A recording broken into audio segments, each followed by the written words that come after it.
നമസ്കാരം, ഞാൻ ഡോക്ടർ അജ്മൽ, വടകര ആശ ഹോസ്പിറ്റലിലെ പീഡിയാട്രീഷ്യനാണ്. ഇന്ന് എൻ്റെ കൂടെ ഇവിടെയുള്ളത് ഡോക്ടർ സച്ചിൻ ദേവാണ്, ആശ ഹോസ്പിറ്റലിലെ ENT സർജനാണ്.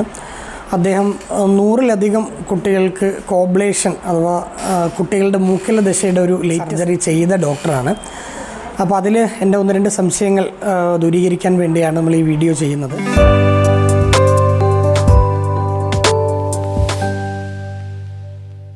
നമ്മൾ കോവിഡിന് ശേഷം കുട്ടികളിൽ ഈ മൂക്കിലെ ദശ എന്ന് പറയുന്നത് വളരെ കൂടുതലായിട്ട് കണ്ടുവരാറുണ്ട്. ഒരുപാട് കുട്ടികൾ അതിൻ്റെ ബുദ്ധിമുട്ടുകൾ ആയിട്ട് നമ്മളടുത്തൊക്കെ വരാറുണ്ട്.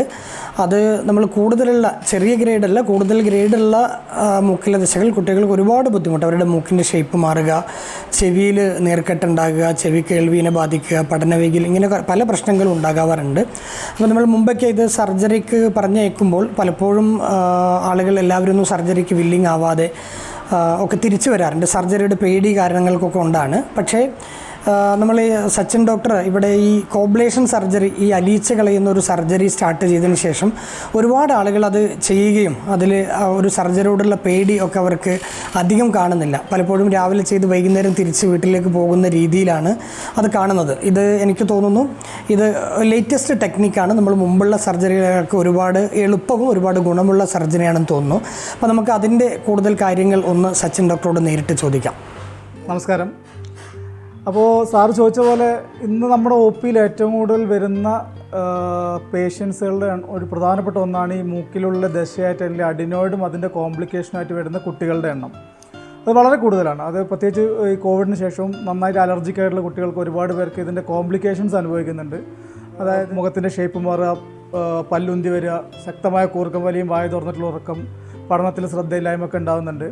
അതോടൊപ്പം തന്നെ ഒരു വിഭാഗം കുട്ടികളിൽ കേൾവി കുറവുണ്ടാകുന്നുണ്ട്. അതായത് ചെവിനെ മൂക്കിനെ കണക്ട് ചെയ്യുന്ന ട്യൂബ് വഴി ഈ കഫം, ജലദോഷം, നീരൊക്കെ ചെവിൻ്റെ ഉള്ളിൽ നിന്നിട്ട് കേൾവി കുറവുണ്ടാകുന്നുണ്ട്. അപ്പോൾ ഇത്തരം കുട്ടികളിൽ ഇപ്പോൾ നമ്മൾ എങ്ങനെയാണ് ഒരുപാട് ആൾക്കാർ ചോദിക്കേണ്ടത്, ഇത് സർജറി ചെയ്യാതെ ഒഴിവാക്കാൻ പറ്റുമോ, അല്ലെങ്കിൽ കൺസർവേറ്റീവായിട്ട് മാനേജ് ചെയ്യാൻ പറ്റുമോ, മരുന്ന് കൊണ്ട് മാറുമോ എന്ന് ചോദിക്കുന്നുണ്ട്. ഗ്രേഡ് കൂടിയ, അതായത് ഏകദേശം 75% മേലെ 100% ബ്ലോക്ക് ഉള്ളത് സാധാരണ സ്പ്രേയിൽ മാറാനുള്ള സാധ്യത കുറവാണ്.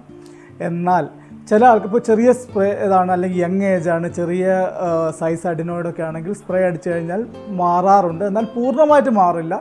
സ്പ്രേ ചെയ്ത് കഴിഞ്ഞാൽ ചില സമയത്ത് ഇത് തിരിച്ചു വരാനുള്ള സാധ്യതയുണ്ട്. അഡിനോയിഡ് സർജറികളിൽ ഏറ്റവും ലേറ്റസ്റ്റ് ആയിട്ടുള്ള ഒരു സർജിക്കൽ മെത്തേഡാണ് ഈ കോബ്ലേഷൻ ഉപയോഗിച്ചിട്ട് കംപ്ലീറ്റ് അഡിനോയിഡ് അലിയിപ്പിച്ച് കളയുക. കട്ടോ കാര്യങ്ങളോ ഒന്നും ഉണ്ടാവില്ല. പൂർണ്ണമായിട്ടും ബ്ലഡ്ലെസ് ആയിട്ടുള്ള ഒരു സർജറിയാണ്. ഒരു തുള്ളി രക്തം പോലും പോകാതെയാണ് നമ്മൾ ഈ സർജറി ചെയ്യുന്നത്. ഇത് അതുപോലെ തന്നെ ഒരുപാട് വർഷങ്ങളോളം നമ്മൾ ട്രീറ്റ് ചെയ്ത് സ്പ്രേ അടിച്ച് എത്രയോ വർഷങ്ങളോളം കഷ്ടത അനുഭവിക്കുന്ന ആൾക്കാർക്ക് വളരെ മിനിറ്റുകൾ കൊണ്ട് തന്നെ നമുക്ക് വേണമെങ്കിൽ പറയാം പൂർണ്ണമായിട്ടും ദശ എടുത്തു മാറ്റുകയും പിന്നെ തിരിച്ചു വരാനുള്ള സാധ്യത വളരെ വളരെ കുറവാണ്. അതാണ് ഈ സർജറിയുടെ പ്രത്യേകത.